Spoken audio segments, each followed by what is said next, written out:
My name is Professor Paul Kapantonopoulos, and today is Father's Day in the year 2000. I've been doing a documentary film here in front of Wrigley Field regarding families and fathers and what it means to be a father and the importance of baseball in American culture and how children become close to their fathers. I'm a psychologist and didn't know my own father because I'm a child of divorce, and I grew up wanting to be a psychologist to help families stay together.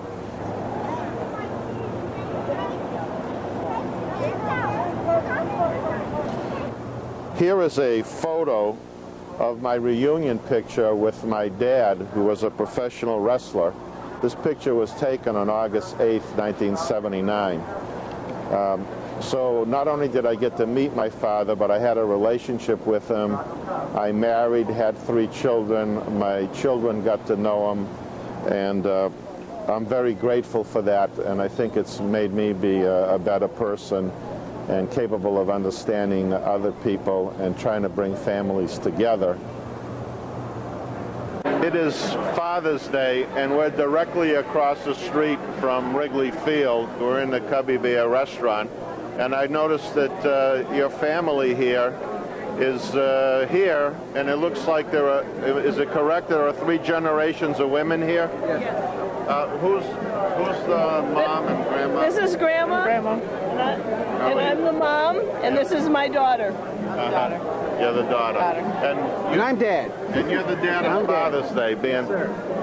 Tell me, is there something special about Dad's Day and America, baseball, and the culture we have? Did you learn something from, would it be your father-in-law?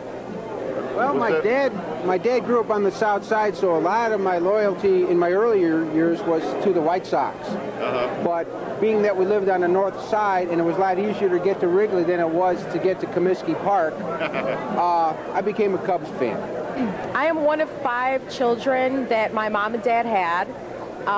My dad successfully put all 5 of us through college. He went to night school while my mother stayed home and raised us. He is the most upstanding, fairest, the greatest individual that I know. I mean, my dad is the best.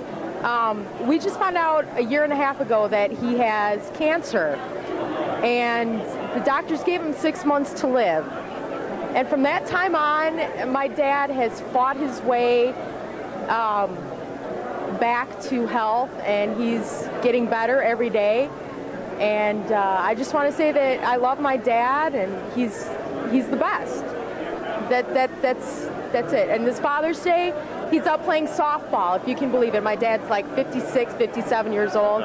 He has cancer, he's going through chemo, and he's out playing softball. I mean, what more can you say about that?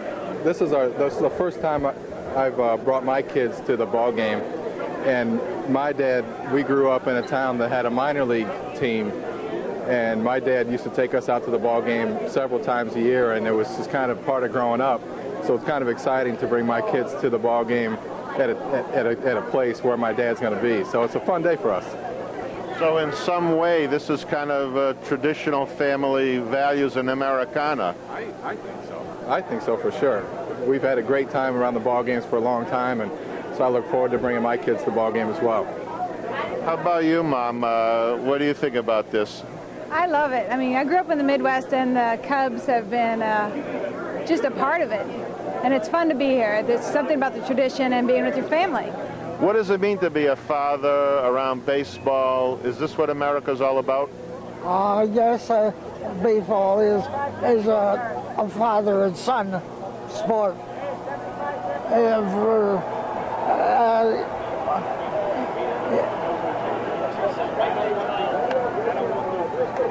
the grandson, the father, and the son, we're all going together. This is a very interesting thrill for me and for them too.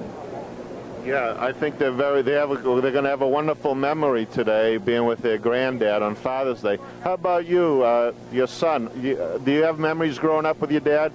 Yeah, he's a Cub fan. I'm a Sox fan. And I'd rather be at a Sox game today, but they're in New York. But I was in the backyard talking to my dad the other day. I said, what do you want for Father's Day? Where do you want to go? He said, I want to go to a ball game. And it's a little bit of a challenge, as you can see, because a little over a year ago he had a stroke. And I said, oh, why not? You want to go to a ball game? We'll go to a ball game. And I got Brian and James with me. The baby is at home. There's another son, 3 years old. But we're here at the Cub game because he's a big Cub fan. Well, that's a very beautiful, loving story. I take it you grew up, did you play baseball with your dad? Yeah, we played catch all the time, like, you know, and now my son, we're playing catch with my son. They're both in Little League, so yeah, baseball's the American pastime. Baseball is the American sport, and every American plays baseball with their father. A lot of people say that. It is the game of the America, the United States. But more importantly than just playing baseball, was something being transmitted by your father in terms of confidence or emotional closeness or love? I tell you what, at my age right now, it's very rare to have a father-son chat or even a catch, play a game of catch. But I played a game of catch with my dad, maybe 2 weeks ago, and we talked, and it was enjoyable. I learned things about my father that I never knew before. Even it's incredible that I can talk to my father, and it's all considered, and it's all relevant to the game of baseball because we're playing catch.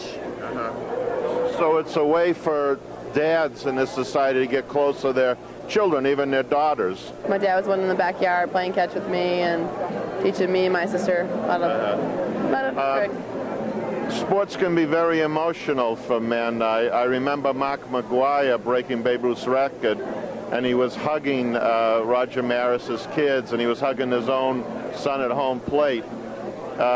Are there memories that come to you regarding your own dad or your father-in-law by being here today that is a memorial almost to them? Well, my dad was a diehard White Sox fan, and he loved going to the White Sox games. And when they would lose to Cleveland or something like that, it would just almost break his heart. When they won the pennant in 1959, it was a wild moment at our house. I remember the sirens going off and people thinking that we were at war with somebody. But it was just a great moment. My dad was jumping for joy. But I remember just sitting watching the White Sox games with my dad back when I was a little kid, watching Minnie Minoso and Nelson Fox and Al Lopez and those guys. It was just a wonderful experience growing up and watching TV and going to the games in real life. I mean, being at Comiskey, being here in this park, I mean, like, you can't beat it as a kid. Yeah. Just going out there, having the, buying the peanuts and doing all that stuff, just being with your dad. It was always a great day. My dad he supports us in whatever we do, and I really think that is missing today. Fathers just don't support what their kids do, or they don't care, or they just, it's amazing. It really is. So what happens to society in which those traditional family values are missing? What can happen? Well, look at right now. You have all these teen shootings. You have kids bringing guns to school. The people who don't know who their fathers are, they think, well, okay, well, my dad did this to my mom, so I can go do this to some other woman. I'll get her pregnant. What does it matter? I don't have to take responsibility. And I think that's what the breakdown of the American psyche is happening today. There are so many broken families today, and it's heartwarming to see 3 generations, an intact nuclear family and an extended family. Do you have anything to add to that? We've been blessed. My wife and I have been married for 37 years, and we have 4 kids. We don't have a son-in-law or daughter-in-law that we trade for anybody. And in that way, I think we're greatly blessed. And it's just one of those things that you're just happy about all the time.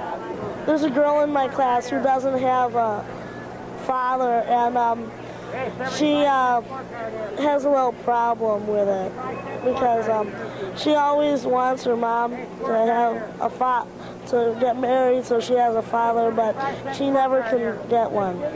So she's 11 years old, she's in your class, and you think she's showing a little bit of problems about not having a dad? Yeah. Yes. Yes, she is showing a little bit of problems. Yes. What do you say to those people that say, it's no big deal if you don't have a dad? What do you say to them? Well, I'll tell them they're wrong, and it is a big deal to have a father. They say that half the marriages end in divorce, so that means that half the young women and men are fatherless. Do you think that has a negative effect on them? Oh, definitely. I don't think I could go through not having both of my parents with me at all. But what do you think would happen if you were fatherless? How would that make you different? See, now, fatherless is a word that I would never use, even if my parents were divorced, because I think that my dad and my mom would go through a period where I would be with both of them, and I would still have my dad and I would still have my mom, and no matter what, even if my parents were divorced, I could still talk to my father. Unfortunately,